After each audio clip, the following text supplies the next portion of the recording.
Coming in at number 5, we've got Azazel from Fallen. Oh boy, this guy again. I feel like we've done a freaking thesis on Azazel at this point, fallen angel extraordinaire, but I suppose he's well known for a reason, yeah? Just a classic story, the beautiful, talented, benevolent being way up above deciding to go against the powers that be and ending up a wretch. Well, he wasn't totally wretched, he ended up doing all sorts of things very well, the most important of which was corrupting humanity, and boy, he does a lot of that. In Fallen, he's got the peculiar ability to take over new hosts by touching them and uses this to great effect. After a heinous serial killer is put to death, Azazel takes to the streets, causing untold mayhem and tormenting Detective John Hobbs. This ability to hop between bodies kickstarts a game of cat and mouse as the detective attempts to track down and put an end to this horrible fallen angel. However, there's no angelic qualities left in this being, and Azazel is dead set on killing as many people as possible. Azazel commits to destroying Detective Hobbs' life, from ruining his reputation to killing members of his family, to forcing Hobbs to take the lives of others to keep Azazel at bay. It really is quite terrifying. To make matters worse, even killing Azazel won't stop him, as if a host dies while he's in control, he can just hop to a new body as long as it can be done in the time one breath takes. Detective Hobbs' life is indeed ruin, and he does everything he can to prevent this demon from continuing on its spree. This all makes sense considering Azazel's backstory too, a fallen angel, totally physically and mentally changed from time spent down in hell, known to be a deceitful and corrupting influence on all those around him. In fact, Azazel is said to have been one of the fallen angels who taught humanity all sorts of things they probably shouldn't have known. From warfare to weapons making to the art of deception, he even went as far as teaching witchcraft. These don't necessarily happen word for word in the movie, but there's a lot of implied consequences to Azazel's knowledge. Plus there's the whole bit where in the Book of Enoch, God ascribes literally all sin to him. That's hardcore, I'm not gonna lie.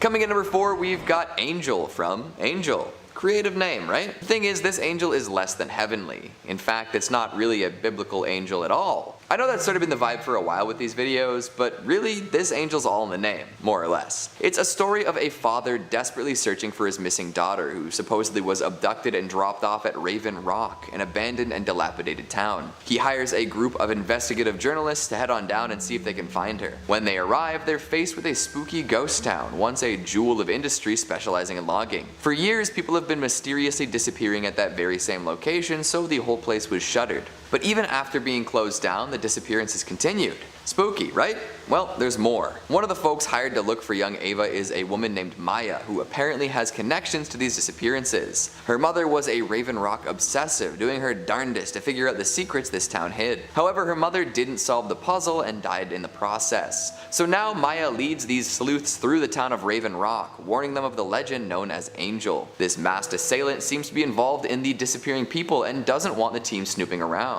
And she'll do whatever she can to keep them out. And it gets gnarly, believe me. Add in a subplot concerning Ava's parents and their anguish following their daughter's disappearance, and you've got a wild indie horror movie. Not creme de la creme by any means, but it's a fun time overall, and Angel brings a wonderfully foreboding and dangerous presence to it. Just don't expect any white feathery wings or glorious halos and harps. It's not that kind of movie. Coming in at number 3, we've got Loki and Bartleby from Dogma.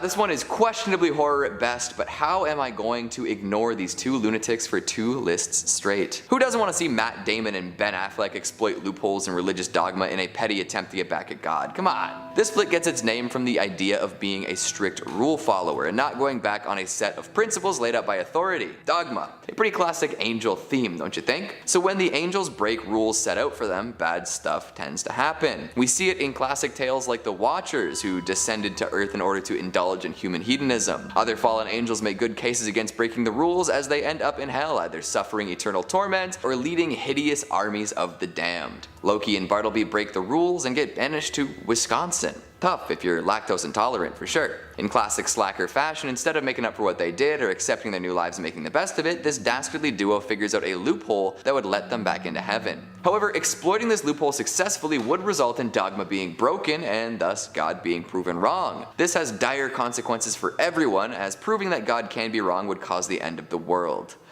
Good. So this is indeed scary, especially when the angels attempting to be petty and remorseless and reckless are Matt Damon and Ben Affleck. Good luck convincing those two they've done anything wrong. During the flick, most of this is played for laughs, but these two end up being extremely violent, killing all sorts of folks in the human world. So while goofy and fun to watch, this is not something you'd want happening where you are. Coming in number 2, we've got Mothman or Indrid Cold from the Mothman prophecies. Mothman's fame has risen considerably over the past decade or so as people's interest in cryptids grows online. One theory concerning Mothman is that he himself is harmless but appears as an ill omen. If you see a figure resembling a humanoid with a moth's wings, something bad is about to happen. That's exactly what goes on in the Mothman prophecies as bereaved columnist John Klein begins to experience strange events in his life. He loses entire days and finds himself visiting strangers in the dead of night.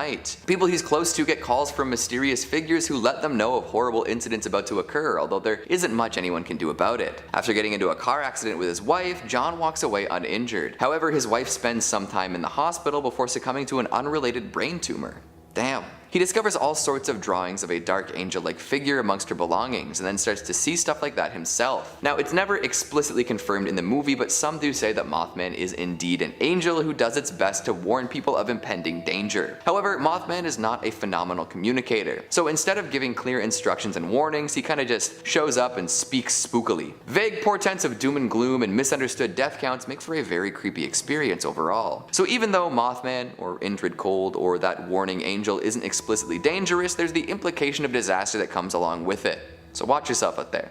And finally at number 1 we've got Gabriel from Constantine. Tilda Swinton can play any role and do it well, just try and convince me otherwise. The cold, calculating, and terrifying Archangel Gabriel that appears in Constantine is another one of her pitch-perfect performances on a wild and out there character. After denying John Constantine's request to avoid death for a while, it's revealed that Gabriel hates humans because God shows them favoritism. Instead of just working with that and being mean to people maybe, Gabriel decides it's time to rain hellfire upon the lesser beings, or bring hell up on Earth. Oh boy. There's a lot of really cruel stuff that Gabriel does throughout the flick, and in the end it actually works against her. However, this doesn't prevent this terrifying angel from wreaking as much havoc as possible during that descent. So, y'all locked and loaded for angelic horror for a while? I know all these weren't explicitly horror, but come on. There's a little bit of spookiness in everything if you look closely enough, especially when you're dealing with the supernatural presence of God's chosen warriors. In at number 5, The Birds. At this point I shouldn't even need to tell you why The Birds is such a classic and should definitely be revisited by horror lovers every year. This movie is iconic and gets better and better with age. Directed by Alfred Hitchcock and released in 1963, this horror is loosely based on the 1952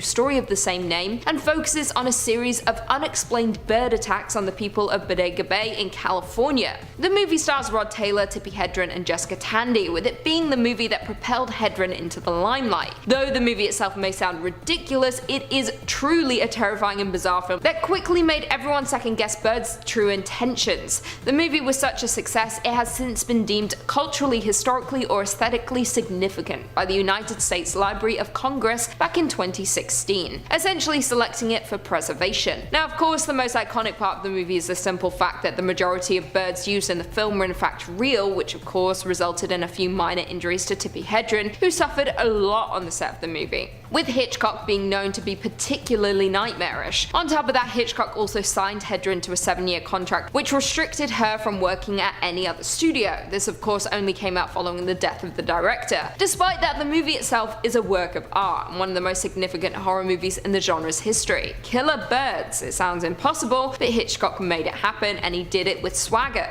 that's for sure. In at 4 we have The Last Man on Earth. Released in 1964 and directed by Sidney Salco, The Last Man on Earth is a black and white horror movie based on the novel I Am Legend, written by Richard Matheson in 1954. Now, most will of course know the movie starring Will Smith, I Am Legend. However, this film was its predecessor. Starring Vincent Price, the Earth is stricken by a disease, with one man, Morgan, struggling to survive by killing vampires. Everyone on Earth has been infected by a plague which has turned them into undead vampires that fear mirrors and cannot stand the sunlight. They are weak, in turn not killing Morgan, with the lone survivor going about the same routine every single day until everything begins to fall apart around him. Now, despite not being favourable upon release, it has gone down in history as one of the greatest classic horror movies that people should definitely watch, with many people returning to it each and every year. Some folks even go as far as to call it the greatest Vincent Price movie ever, which is quite the bold statement. I'm not sure I agree with it. Despite that though, writer Richard Matheson was uncertain unsatisfied with the finished product and instead opted to be credited as Logan Swanson. In at 3 we have The Changeling. The Changeling is considered to be one of the most frightening movies of all time, and it has every right to hold such a grand title. Directed by Peter Medak and released in 1980, this Canadian supernatural horror follows a New York composer who moves to a mansion in Seattle, which he believes to be haunted. He quickly discovers that the home is haunted by a young boy named Joseph Carmichael, who was murdered by his own father and is desperately hoping someone will learn the truth about his death. It is a terrifying, harrowing, yet emotional story that takes you on a roller coaster ride of emotion.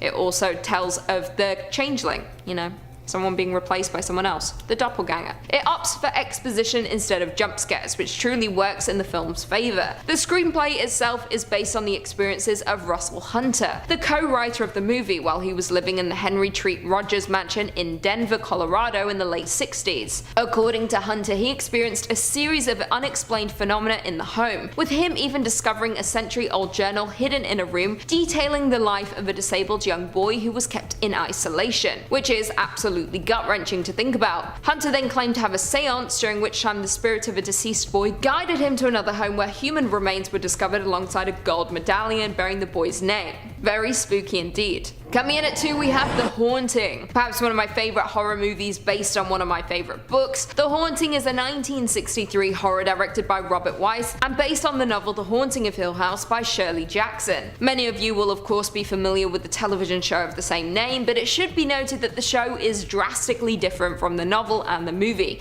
That is unrelated to the point. The British horror starred the likes of Julie Harris, Claire Bloom, Richard Johnson and Russ Tamblyn, with it following the experiences of a small group of people who were invited to a supposedly haunted house by a paranormal investigator. The movie in essence is a slow descent into madness as we watch 2 women, Nell and Theo, lose their minds to fear. As the most faithful adaptation of one of Shirley Jackson's novels, The Haunting successfully manages to scare the wits out of all viewers by doing very little. By brilliantly using black and white and stranding characters in claustrophobic rooms and oddly shaped hallways, the movie is suffocating and isolating. On top of that, the movie is incredibly effective in the fact that it will make you question exactly what you are seeing on screen. Is something supernatural at play in this old house, or is Nell gradually losing her mind over the course of the movie? That is for you to decide. Upon initial release, audiences were said to be so frightened by this movie they were physically jumping out of their seats and even losing items in the process. In Houston, Texas, a competition was held to see which of 4 patrons would be able to sit all the way through a midnight screening of the movie, with the prize being $100. And finally, coming in at number 1 we have Black Christmas. Black Christmas is perhaps not just one of my favourite horror movies of all time, but one of my favourite movies of all time. There is a reason this movie is a classic and revisited by many each and every year. Now I am specifically talking about the original here, not the trashy remakes,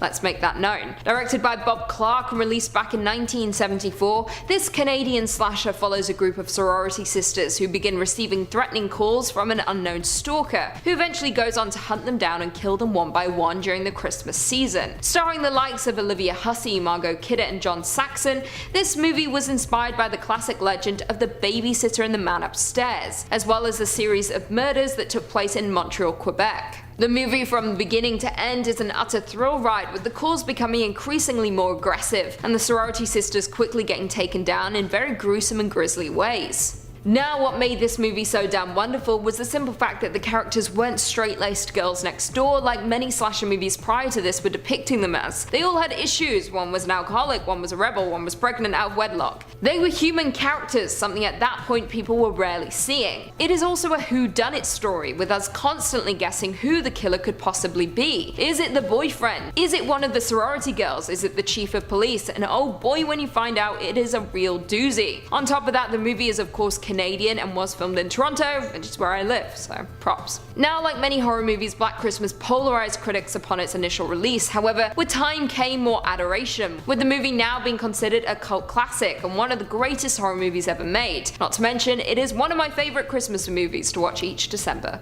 Nothing like seeing someone get killed on Father Christmas Day. Starting off this countdown, we have The Cube, Flesh-Slicing Laser. Cube is a 1997 Canadian science fiction horror film directed and co-written by Vincenzo Natali. The film begins with 5 strangers trapped in a room with no memory of how they got there. The room is a cube with hatches in its walls. But if you open these hatches, it will just lead to another cube, identical to the one before. So it seems like they're trapped in an endless puzzle of cubes. But there's more to it than just that. The cubes also have different traps in them that can easily kill its victims. The characters then have to avoid being killed in a claustrophobic environment, which makes them extremely paranoid and confused. Now there's two traps that I want to talk about. First off, let's look at the acid trap, and it's just how it sounds.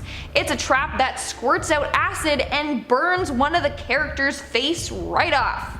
Yum. Now the next trap is the flesh slicing laser, and it's horrific as it sounds. Basically, in the movie, one of the characters named Alderson, who is a pretty mysterious character, wakes up in a room by himself. He's isolated from the rest of the group. In the end, he ends up setting off a booby trap in the cube that's a laser that literally slices him to pieces. It happens out of nowhere, so you're just like, what the hell is happening? Like literally we see his fingers get sliced off and then his whole hand, then his body just gets sliced right down the middle. It's pretty great. In at number 4 we have Escape Room. Much like most of the movies on this list, Escape Room is filled with elaborate traps designed to kill the characters in the film. Released in 2019, Escape Room is about 6 strangers that get brought together for a chance to win $10,000. All they have to do is complete the escape room. Sounds pretty easy, right? Wrong. It proves to be more deadly than they anticipated. From rooms that could scorch them alive, freeze them to death, or poison them, it's definitely not the game that they hoped for. Along the way, it's revealed that the characters' tragic and dark pasts are why they're actually brought together. So now let's start by looking at the first room in the game, which was a room that would roast the players alive. Basically, one of the players sets off this trap and slowly the room begins to heat up. They all then have to come together to figure out the room's riddles and escape it before it literally scorches them to death. Now thankfully they do escape this room, but not all the characters were as lucky in the following rooms, like the upside down billiards bar room. In this room there's a whole bar with a pool table, but it's upside down, like it's on the ceiling. And parts of the floor will periodically fall, and if you're on the floor at the time that this happens, well, you're plummeting down a shaft to your death. The only way they can leave this room is to find the missing 8-ball, which is the key to entering the other room. Sadly, while retrieving the key, one of the characters plummets to her death. In our third spot, we have the reverse bear trap. The Saw franchise is known for its elaborate and gory traps created by the one and only Jigsaw. This movie is filled with disturbing torture devices and traps, and the victims often die a horrific death, like the bucket room trap. The victims have metal buckets on their head with chains attached to that. The chains then pull them towards numerous saw blades. The only way to make the blades stop is if they make a blood sacrifice. But honestly, that one isn't so bad compared to the reverse bear trap, and it's as horrifying as it sounds. So basically, there's this contraption placed onto the victim's head. It's secured by a padlock and there's a timer attached to the back of it. The victim then has 60 seconds to find the key to remove the trap, or else it will activate and rip their jaws apart. Hence why it's named the reverse bear trap. Instead of closing, it's opening. So it's hooked onto their upper and lower jaw so that when it springs open, it's ripping your face off. The first victim of this trap was Amanda Young. John Kramer brought her into this game because of her drug addiction.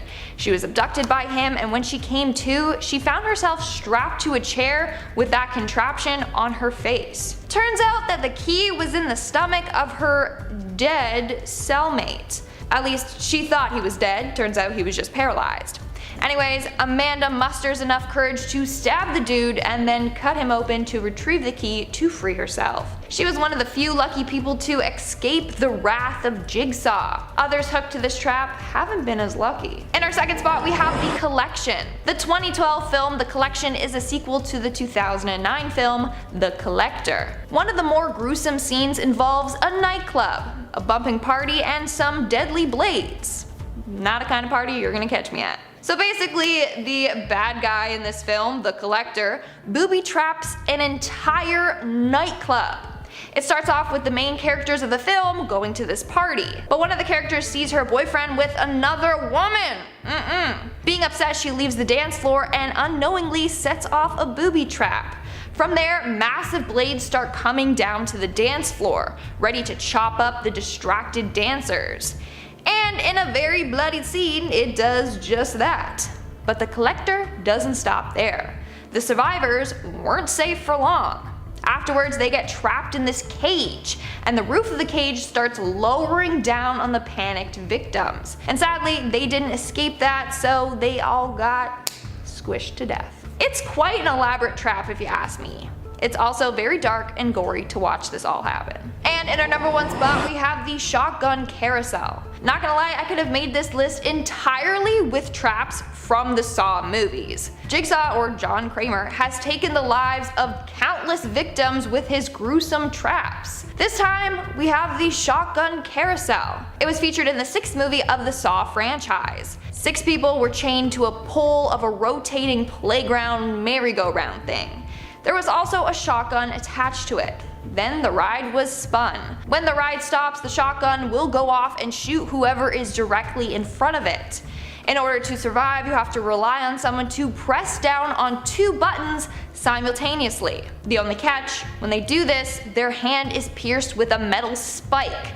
So this whole trap is kinda down to luck. You're just strapped in hoping the ride never stops with you directly in front of the gun. But here's the thing. The guy pressing the button chooses who's going to live and who's going to die. In the movie, it's a man named Will. He was brought in because he caused the death of numerous seriously ill people by denying them coverage for their treatments. At the beginning of the scene, Jigsaw announces that he can only save 2 people. So basically, Will is stuck choosing who he's gonna save.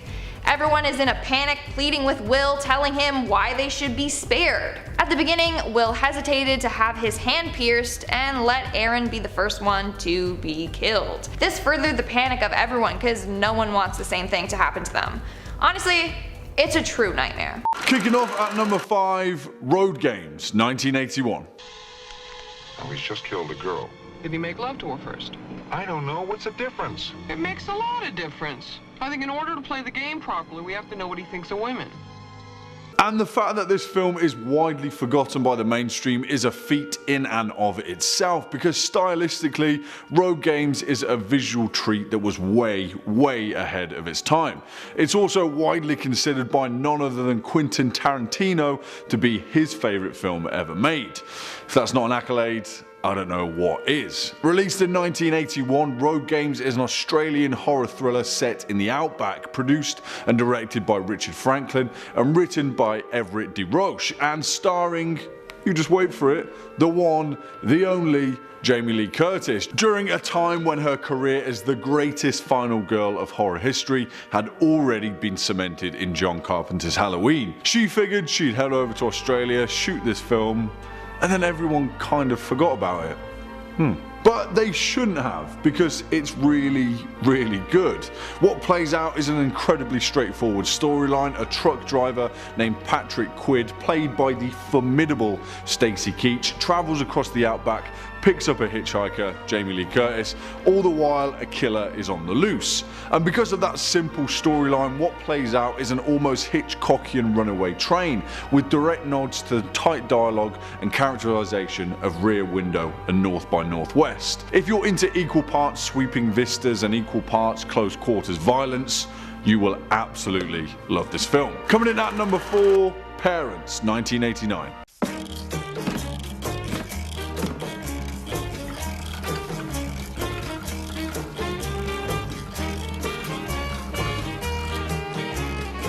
Alright, you'll either love this film or you'll hate it, because the very DNA of this film is divisive in nature, and it's a questionable subjective approach to confront what is essentially psychological child abuse with what is also essentially a throwback horror comedy. But for me, It works, and 1989's Parents is a gem of over-amplified yet endearing horror. Directed by Bob Balaban and written by Christopher Hawthorne, Parents tells the story of a 10-year-old kid named Michael and his parents Nick and Lily, who've just moved from Massachusetts to a new neighborhood in 1954 suburbia. Also, turns out that his parents are cannibals and they're in the habit of killing people, chopping them up and serving it to the poor kid, unbeknownst to him, in his spaghetti bolognese.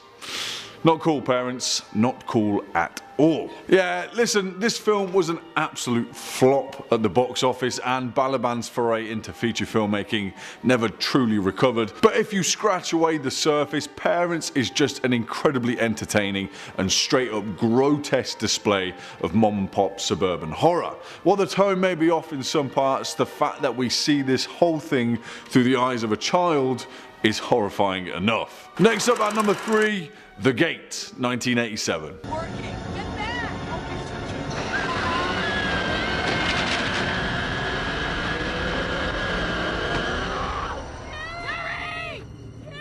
And for many people throughout the 90s, this was the film that would randomly pop up late at night on a rerun horror channel, unsuspectingly to scare the living daylight out of us kids. For a kid, 1987's The Gate is actually a terrifying movie, but watching it later in life, it's such an entertaining horror flick that it's hard to pass it by. And also, given that this film was given a meager $2.5 million budget for what was essentially intended to be a blockbuster feature, it's incredible what was stylistically achieved. Written by Michael Nankin and directed by Tibor Takacs, The Gate is essentially the Goonies for lovers of Lovecraftian fiction. The plot follows a kid called Glenn who, alongside his buddies, discover a portal to a nightmarish domain of evil gods right in his backyard.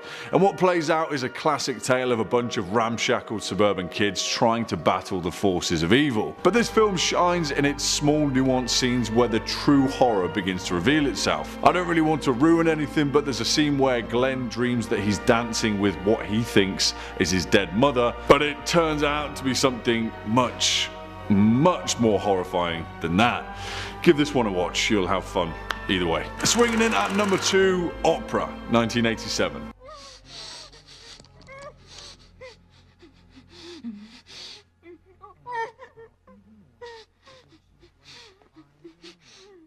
Oh man, this film is insane.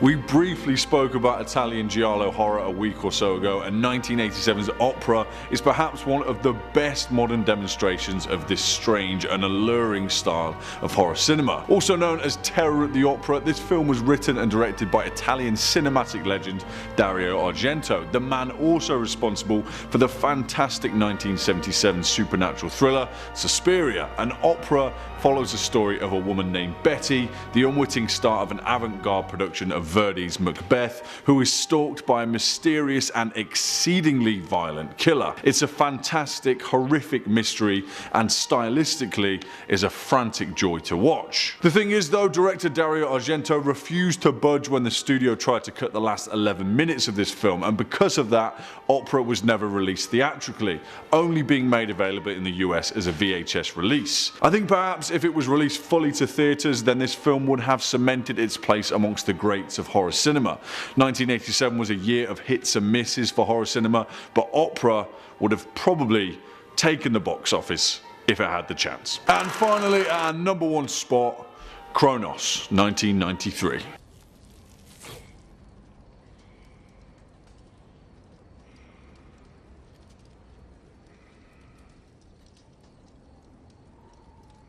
And damn it, I just love this film. And for those of you that don't know, Cronos is the first feature film ever made by the main man himself, Guillermo del Toro, although widely it never truly received the recognition that it deserved. Released in 1993 and written and directed by Guillermo del Toro, Cronos tells the story of Jesus Gris, a religious antiques dealer who miraculously comes into possession of an ancient mechanical scarab-like device that inadvertently dishes out the power of eternal life. But by eternal life, what we really mean is vampirism. It's interesting though, because like with most of Del Toro's work, this isn't exactly a film about vampires, yet relies on his painfully original blend of mythology and religious iconography to deliver an authentic tale of fantasy and suspense rooted in atmospheric horror. Again, like with most of his work, Cronos could easily be lifted straight from the folklore of South America and Europe, none of which